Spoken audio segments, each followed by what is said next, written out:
नमस्कार दोस्तों। UPSC candidate के लिए ये ब्रह्मास्त्र सीरीज़ है। हम डेली मतलब ज़्यादा लंबा वीडियो बनाना नहीं है, कोई कुकूबाजी नहीं, किचकिचबाजी नहीं, सीधे टू द पॉइंट बात करेंगे। डेली 5 क्वेश्चन सॉल्व करेंगे। अब ये चाहे 5 मिनट में हो जाए चाहे 4 मिनट में, इससे ज़्यादा का वीडियो नहीं बनाना। और हम क्वेश्चन डिस्कस करेंगे प्रीवियस ईयर के, जैसे सबसे पहले 2020 के, फिर 2019 के, फिर 2018 के, इस टाइप से। अगर आप ये करेंगे तभी प्री निकलेगा। इस चीज़ को दिमाग में ठूंस लो अपने, ऐसे नहीं निकलेगा। जब तक आप यूपीएससी वाला माइंडसेट नहीं क्रिएट करेंगे, उसके क्वेश्चंस नहीं देखेंगे, तब तक कितना भी ब्रह्म ज्ञान प्राप्त कर लेना, कहीं से भी किसी भी मैगजीन और रट रट के बैठ जाओ करंट अफेयर, आप वहां क्वेश्चन हैंडल नहीं कर पाएंगे। तो चलो बिना किसी तीरंदाजी के ये क्वेश्चन शुरू कर देते हैं। क्वेश्चन पढ़ना शुरू कर दो बिना किसी देरी के। सबसे पहले क्वेश्चन मैं आपको बता दूं कि ये 2020 का पेपर है, आईएएस प्रीलिम्स का। तो सबसे पहला क्वेश्चन क्या कह रहा है, क्वेश्चन पढ़ लो। With reference to carbon nano tubes, ऐसे निशान लगा के बता देता हूं वरना आप कंफ्यूज हो जाएंगे। हाँ, क्या कह रहा है, with reference to carbon nano tubes consider the following statement. Carbon nano tubes के रेफरेंस में ये कुछ स्टेटमेंट दे रखे हैं नीचे, जो हमको यहां सॉल्व करने। कैसे, पहला स्टेटमेंट पढ़ो। They can be used as carriers of drugs and antigens in the human body. ठीक है, कुछ कुछ बोल रहा है कि ये ऐसा कर सकता है, हमको पता नहीं है क्योंकि हम तो बीए के स्टूडेंट हैं, ये तो कुछ साइंस का सिस्टम लग रहा है। दे can be made into artificial blood capillaries for an injured part of human body. मतलब वो कह रहा है कि आर्टिफिशियल ब्लड कैपिलरी के मतलब रूप में भी यूज़ किया जा सकता है अगर कोई इंजर्ड हो जाए किसी ह्यूमन का कोई बॉडी पार्ट। ठीक है, मतलब ये क्वेश्चन की अंडरस्टैंडिंग नहीं है, ये इंग्लिश की अंडरस्टैंडिंग है भैया। इंग्लिश तो समझ लो, कम से कम इंग्लिश मीडियम से पेपर दे रहे हो तो। दे can be used in biochemical sensors. अच्छा, ये बायोकेमिकल सेंसर्स में भी यूज हो सकते हैं। कौन? कार्बन नैनो ट्यूब्स के बारे में बात हो रही है। चौथा कह रहा है carbon nano tubes are biodegradable. अगर आप यहां पे ये कहते हो कि carbon nano tubes are not biodegradable, तो इसका मतलब आपने रिसर्च की हुई है, क्योंकि उसने तो क्वेश्चन ये बताया है ना कि वो कह रहा है कि ये बायोडिग्रेडेबल है। अब हम अगर सही हैं तो हमको प्रूव करना पड़ेगा कि ये बायोडिग्रेडेबल नहीं है। लेकिन हम कैसे प्रूव करें, हम तो बीए के हैं, इसीलिए हम कोई भी इसमें छेड़खानी नहीं करेंगे। समझ लो क्वेश्चन कैसे सॉल्व करने हैं, वहां पे ऐसे ही क्वेश्चन सॉल्व होते हैं। इसमें हम छेड़खानी नहीं करेंगे। तो हमने सारे स्टेटमेंट्स पढ़ लिए। नीचे ऑप्शंस दे रखे हैं आपको, 1 2 2 1 3 फलाना ढिमाका कुछ भी दे रखा है। हमको क्या मतलब, हमें क्या करना है, हमें डायरेक्ट कहना है भाई हमारी नज़र में तो सारे ही सही हैं। हाँ हाँ हाँ, करेक्ट लिखा आ गया ना, करेक्ट लिखा। चलो ऐसे ही क्वेश्चन होने, करेक्ट हो गया। अब हमको जाना है नेक्स्ट पे। अब देखो नेक्स्ट क्वेश्चन क्या कह रहा है, consider the following activities. Spraying pesticides. अच्छा, कुछ एक्टिविटी बता रहा है, कौन सी एक्टिविटी है? Spraying pesticides on a crop field, ठीक है। Inspecting the craters of active volcano, okay. Collecting breath samples from spouting whales of DNA analysis. अच्छा, आपने कभी वेल मछली को सांस लेते देखा? ऐसा तूफान सा आता है भाई। मेरा एक फ्रेंड है, मर्चेंट नेवी में काम करता है, मैंने देखा है, उसने वीडियो दिखा था मेरे को रियल। तो अब वो क्या कह रहे हैं कि at present level of technology, यानी अभी लेवल की टेक्नोलॉजी है। इसका मतलब एक चीज तो कंफर्म हो गई कि ये चाहे कुछ भी हो, ये कोई इमर्जिंग टेक्नोलॉजी है। वो पूछ रहा है अभी तक के लेवल की, इसका मतलब आगे भी कुछ हो सकता है। Which of the above activities can be successfully carried out by using drones. ओहो, अगर थोड़ी सी इंग्लिश आती है तो आप ये समझ जाएंगे कि वो ये कह रहा है, जो मैंने ऊपर ये रामायण लिखी है 3 स्टेटमेंट में, इनमें से क्या क्या सक्सेसफुली किया जा सकता है, किसकी सहायता से? ड्रोन की सहायता से। ड्रोन देखें, उड़ने वाले वो पंखे से, कबूतर की तरह, जिसकी हेल्प से सर्जिकल स्ट्राइक हुई थी, पता लगा लिया था कहाँ पे आदमी है, फिर उनको ठोक दिया, वही है ये। तो अब वो कह रहा है ड्रोन की सहायता से इसमें क्या क्या किया जा सकता है। एक बात बताओ भैया, ड्रोन तो ऊपर उड़ता है, पेस्टिसाइड तो छिड़क देगा खेत में, क्या दिक्कत है? वो नहीं छिड़केगा क्या? अगर उसको वोल्केनो के पास जाना है तो वोल्केनो को देखा आएगा जो कि कौन सा एक्टिव है, कौन सा डोरमेंट स्टेज में है, सब पता लगा लेगा। वो तो उड़ता है ना ऊपर। Collecting breath samples, breath samples भी कलेक्ट कर लेगा इसका। चलो आपको मैं दिखा दूंगा एग्जांपल। तो हमको यहाँ छेड़खानी करने से मतलब क्या है, उसने जब हमारी नॉलेज ही टेस्ट नहीं की तो छेड़खानी नहीं करनी है। तो अब यहाँ पे वही रामायणबाजी हो गई, 1 2 2 1 2 1 3 1, जिसमें आप फंसते हैं। हमने क्या किया, हमने कहा हमको छेड़खानी नहीं करनी भाई। करेक्ट पे आ गया ना, करेक्ट पे। अब एक चीज दिखा देता हूँ, जो आप वेल वाला सिस्टम हो रहा था ना, देखो ये है एल्टीट्यूड, देख लो, ये वेल मछली है। और एक मिनट, ये वेल मछली है, ये 12 मीटर की ऊंचाई से इसका देखो ये सांस ले रही है, देख रहा है धुआं ऐसे ही सांस लेती है ये रहा, देखो यहाँ पे आ गया 4 मीटर की ऊंचाई पे, ये धुआं इसने कैच कर लिया, इसका जो सांस ले रही थी ऊपर आके। तो ये कर सकती है, ये जो है ड्रोन उसकी सांसें भी ले सकता है। ठीक है, चलो भाई, ये आप समझ गए हैं। अब हमको कहाँ जाना है, नेक्स्ट क्वेश्चन पे जाना है, बिना तिगड़मबाजी किए हुए। नेक्स्ट देखो, नेक्स्ट क्वेश्चन क्या कहता है, the experiment will employ a trio of spacecraft. ये कर लेता हूं वरना कहोगे सर समझ नहीं आ रहा।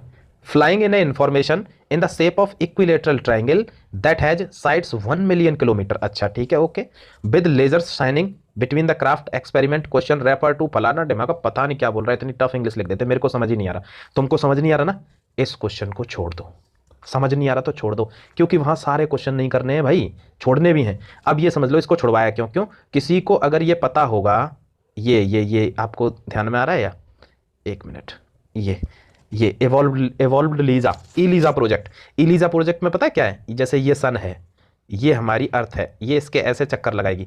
तो इलीजा प्रोजेक्ट का मतलब क्या है, इलीजा प्रोजेक्ट का मतलब है कि हमने 3 स्पेसक्राफ्ट छोड़े हैं, एक ऐसे करके, एक ऐसे करके और एक ऐसे करके। ये मम्मी है, ये 2 बेटी हैं उनकी प्यारी प्यारी सी। तो ये ट्रायंगुलर शेप में ऐसे इमेजिनरी ट्रायंगल बनाएंगे, और जो हमारी अर्थ है ना उसका जो ये इसको, इसके ट्रेलिंग मोशन को ये कैच करेंगे, यानी बताएंगे इसके बारे में कि कैसे पृथ्वी इसके चक्कर लगा रही है। यही इलीजा प्रोजेक्ट है और इसका आंसर भी यही है, समझ गए। इसलिए हमको अगर ये नहीं पता था कि ये पूछना क्या चाह रहा है इसमें, तो हमको छेड़खानी नहीं करनी थी। ये दिख रहा है इक्विलेटरल ट्रायंगल, एक मिनट, ये दिख रहा है इक्विलेटरल ट्रायंगल, इमेजिनरी ट्रायंगल, ठीक है।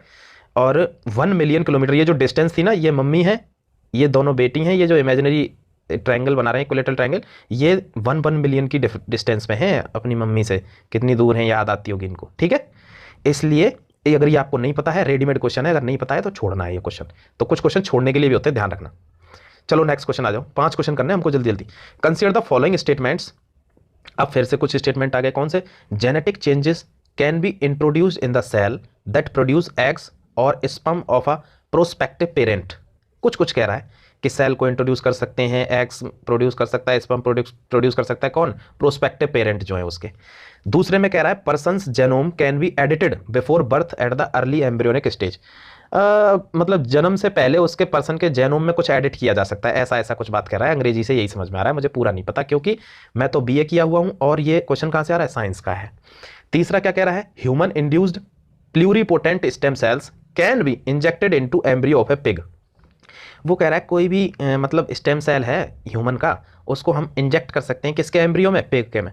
भाई मेरे, मैंने तो बीए किया है, तुम पिग के एम्ब्रियो में इंजेक्ट करो, पिगनी के में करो, हाथी के में करो, बिल्ली शेर किसी के में करो, मुझे क्या मतलब, मैं कोई रिसर्च थोड़ी कर रहा हूँ उस पर, तो मैं क्यों छेड़ूंगा इनको। देखो can be, can be, can be, जब हर जगह मुझे आप कैन बी पॉसिबिलिटी दे रहे हो, तो मैं आपसे लड़ूंगा क्यों, मैं तो बहुत ही शांति प्रिय आदमी हूँ, मैं क्यों लड़ूंगा। इसका मतलब मैं छेड़खानी नहीं कर सकता sir, that is the correct one, समझ गए। ऐसे क्वेश्चन सॉल्व करने, आपको ज़्यादा 3-5 नहीं होनी है इधर। चलो लास्ट क्वेश्चन आज की तारीख का, इसको भी देख लेते हैं जल्दी से और फिर कल देखेंगे। What is the importance of using क्या लिखा है ये, What is the importance of using pneumococcal conjugate vaccine in India. ये नाम ही ऐसा है कि भाई तुम समझ जाना कि इसमें मैं ज़्यादा दिमाग लगाऊंगा नहीं, ऐसे समझ लेना जैसे क्वेश्चन में इस टाइप के वर्ड आए। कुछ वैक्सीन की बात हो रही है, आप क्या डॉक्टर थोड़ी हैं, और अकेले डॉक्टर्स के लिए पेपर बनाया नहीं गया है। तो देखो फिर पहला स्टेटमेंट क्या कह रहा है, these vaccine are effective against pneumonia. वो कह रहा है ये कोई न्यूमोकोकल कॉन्जुगेट वैक्सीन है, ये इफेक्टिव है किसके अगेंस्ट, निमोनिया के, as well as meningitis and sepsis. बीमारियां भी ऐसी हैं, पता नहीं कैसे याद करते हैं ये डॉक्टर लोग, बहुत तेज होते हैं इसका मतलब, ठीक है। ये कुछ बीमारियां हैं, इनमें वो कह रहे हैं इनके अगेंस्ट ये इफेक्टिव है ये दवाई जो ऊपर बनी है।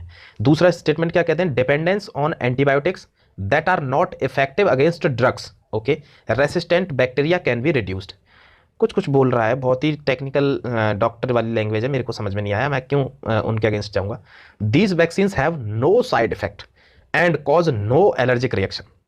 मैं आपको एक चीज़ बता देना चाहता हूं कि कोई भी वैक्सीन है, अब वैक्सीन को कभी भी आप आयुर्वेदिक तो नहीं कह सकते कि आयुर्वेदिक है, या होम्योपैथी की, नहीं होम्योपैथी की हो सकती है लेकिन आयुर्वेदिक नहीं हो सकती। अब मान लो आयुर्वेदिक भी हो गई वैक्सीन, तो कोई भी दुनिया में कोई भी दवाई हो, ऐसी कोई दवाई नहीं है जिसका किसी ना किसी क्षेत्र में साइड इफेक्ट ना हो। तो हमने क्या किया, हम तो बहुत ही सिंपल आदमी हैं, अंग्रेजी समझ नहीं आती, हमने तो बस ये पकड़ लिया कि no side effect no allergy. भैया ऐसे कैसे हो सकता है, ज़्यादा देर तो पानी से भी मुंह धोते रहो 24 घंटे, तो पता चली नाक फूल जाएगी आपकी, जो स्किन है वो फूल जाएगी। तो हर चीज़ के हैं साइड इफेक्ट, और एलर्जी तो हर चीज़ की है। तो समझ गए, यही 5 क्वेश्चन थे आज के, और फिर से हम मिलेंगे इसी धमाकेदार प्रेजेंटेशन के साथ अगले 5 क्वेश्चन। ऐसे ही करके हम 5 दूनी 10, यानी इसको 20 दिन में समाप्त कर देंगे। किसको, इस पेपर को, ठीक है। Thank you very much. तो देख लो यार, अरे इसका आंसर मैंने बताया नहीं था, थैंक यू वेरी मच करके चला गया था।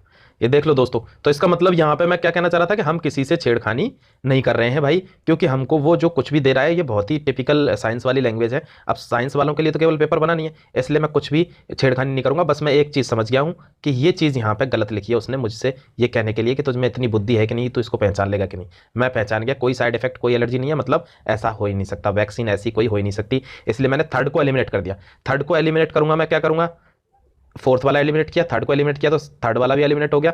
अब देखो एक चीज समझ लो, यहां आपको ये होता है इंटेलिजेंट गैस। इंटेलिजेंट गैस कि आप कैसे करते हैं, ऊपर वाले दोनों स्टेटमेंट को देख के आप इंटेलिजेंट गैस करेंगे। यहां आपकी प्रोबेबिलिटी 50-50 की रहती है, वो भी उनके लिए जो ये प्रीवियस ईयर के क्वेश्चन सॉल्व नहीं करते। जिन्होंने किए हुए हैं वो तो 1 मिनट में समझ जाएगा कि हाँ भाई सेकंड इज द आंसर। समझ गए भाई? चलो अब मिलते हैं अगले दिन इसी नए 5 क्वेश्चन के साथ, इसी पेपर के 2020 के। Okay, thank you.